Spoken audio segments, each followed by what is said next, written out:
This is Cargill, the largest privately owned company in the United States, and one that some have called the worst company in the world. Many of the world's biggest food chains depend on this one corporation. From the potatoes in your fries to the meat in your burger, the buns, and even the cheese, Cargill supplies it all. At one point, this company even ran its own intelligence agency, which some compared to the CIA. In 2021, Cargill reported an astonishing revenue of $135 billion. The company is run by a secretive family, with 14 of its members ranked as billionaires, and yet most people have never even heard of it. And that's not a coincidence. Cargill goes out of its way to stay under the radar, because the less people know about them, the less they can be held accountable. But the actions this company has taken over the last 40 years are far too big to stay in the shadows. In today's video, we're uncovering the story of a company that holds influence over nearly every major food brand in the world. How did Cargill rise to such power, and what exactly did it do to earn such a notorious reputation? Stick around till the end to find out. If you're interested in stories the world rarely talks about, make sure to subscribe The Parallel Truth on YouTube so you never miss an update. We cover global events that matter, ones that often go unnoticed. Stay informed, stay ahead.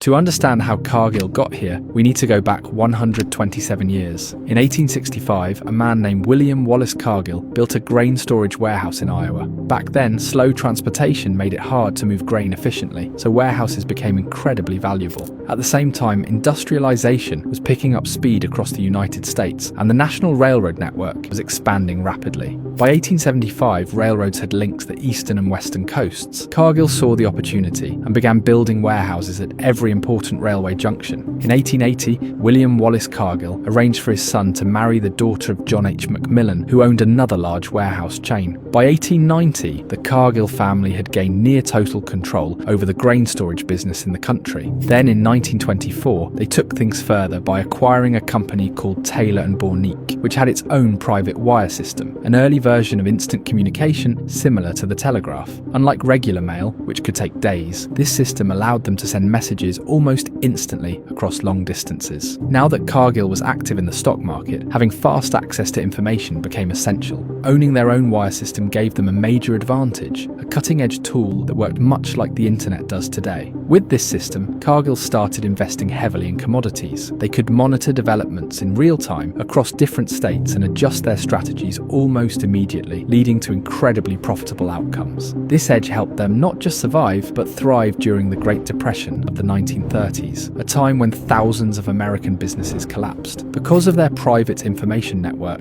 Cargill saw the financial crisis coming before it hit. They began stockpiling massive amounts of grain, so when the grain shortages arrived, they sold off their reserves at double the usual price, making record profits. With the profits they had earned, Cargill began expanding far beyond grain storage. They started buying up farmland on a massive scale, purchasing thousands of acres from individual farmers. At the same time, they invested heavily in transportation, adding trains, trucks, and even cargo ships to their network, aiming to take control of the entire supply chain, from the farm all the way to the consumer. And over the years, they made it happen. By the 1970s, Cargill had gained control over much of America's poultry, dairy, grain, and transport industries. Once they had a firm hold on the US market, they turned their focus outward and began expanding globally. That was a turning point, the moment when Cargill's operations started impacting the lives of people across the world. Around this time, global demand for products like baby formula and chocolate began to rise. Chocolate, in particular, became a booming industry. Even today, the world consumes around 8 million tons of it every year. Chocolate is made from cocoa, which only grows in specific regions. About 70% of the world's cocoa comes from African countries like Nigeria, Ivory Coast, Ghana, and Cameroon, accounting for nearly 80% of the global chocolate supply. To tap into this growing market, Cargill started supplying cocoa to major brands like Nestlé, Mars, and Hershey's. They built cocoa processing plants in places like the Philippines and Taiwan, sourcing raw cocoa from nearby jungles and shipping it out to these global food giants. But as Cargill expanded, it ran into two major challenges. First, labour laws in the region were relatively strict. Second, natural disasters like storms made cocoa farming and transportation more expensive and unpredictable. To Cargill, there seemed to be one clear solution to both problems: a continent struggling with poverty.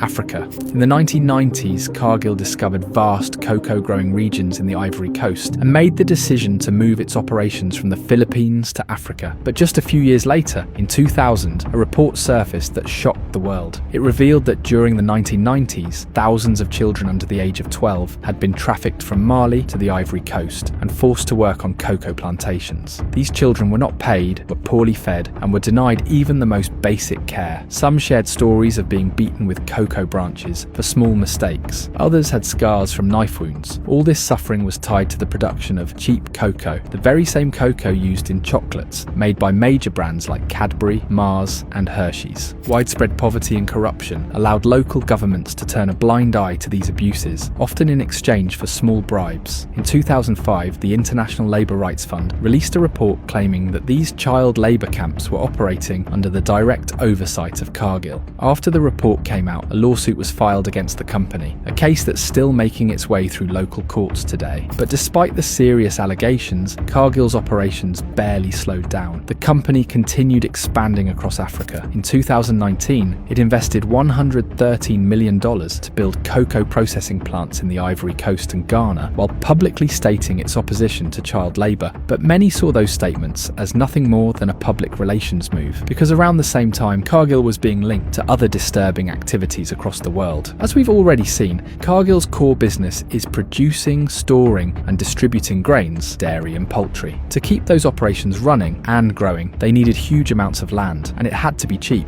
To get that land, Cargill was accused of working with local gangs in multiple countries, using threats and violence to take control of properties. In 2011, in Indonesia, reports claimed that hired enforcers burned down an entire village on Cargill's orders. The reason? Someone from the village had been accused of stealing a single fruit from a company-owned orchard. After the fire, Cargill took over the land. A similar incident occurred in Brazil in 2013. Cargill was accused of sending a private militia to a village to drive out the residents. Witnesses said the militia broke into homes, assaulted women and children, and forced the entire village to flee in terror. Once again, the land ended up in Cargill's hands. In 2018, the company was sued for massive deforestation in the Amazon rainforest, mainly to make room for corn and soy farming. By 2020, reports estimated that Cargill had cleared around 800 square kilometers of forest. Today, that land is used to grow soy, much of which is used to feed nearly 60% of the world's poultry supply. Today, Cargill has grown into a global giant. Along with just 4 other companies, it controls 85% of the world's meat supply. Most major fast food chains get their ingredients directly from Cargill. But behind the tasty burgers, crispy chicken, and sweet chocolates, there are disturbing realities that often go unnoticed. Despite everything that's come to light, most people still have no idea who's really pulling the strings. In many of our countries, we proudly enjoy meals from big-name fast food brands. We assume that because these brands are international, the food must be safe and trustworthy. We eat it without thinking, without asking questions about where it comes from or how it's made. We follow without knowing. But knowledge is power, and my only goal is to help you stay informed